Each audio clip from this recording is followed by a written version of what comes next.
This lesson is for pro-democracy people, largely progressives, largely white progressives, who have somebody in their network who is likely to vote and is undecided or Trump curious, not Trump committed, because those are gettable people. If you're a conservative person, there's a separate video for you. You use the same method, but you have some superpowers about how to influence people.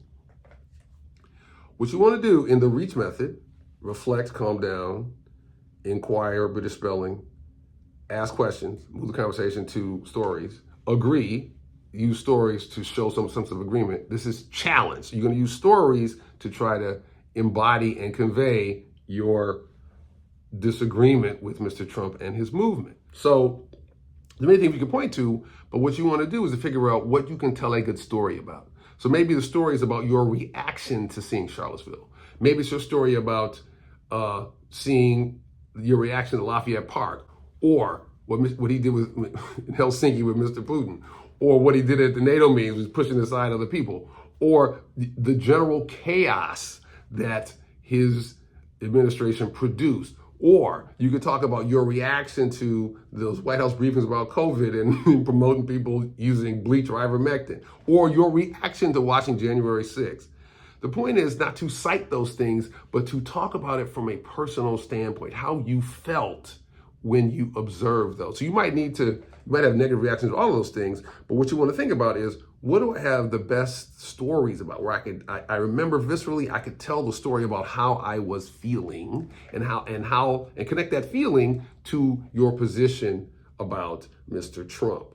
It could be a story about seeing MAGA rallies. Stories are more powerful than facts or analysis. And so what you want to do to prepare to do this is to think through, what of those incidents, what are some moments I could tell about as moments, or as multiple moments over time, where things emotionally impacted me, and I could talk about my experience of observing that, because it's going to be those stories that have the most impact. The challenge is to tell those stories and still stay in the stance of, I'm inviting you to empathize with me as I've empathized with you earlier in this conversation or series of conversations.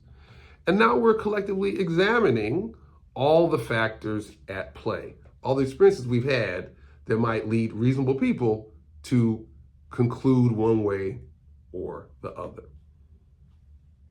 If you like the content of this video, please press like or subscribe, because that helps the algorithm push it out to more people who might want to see it. Anything you do in support, whether it's a like or a subscribe or a share, or even a small financial contribution to this self-funded project, is helpful in making sure we can continue this important work of spreading compassion for the sake of democracy.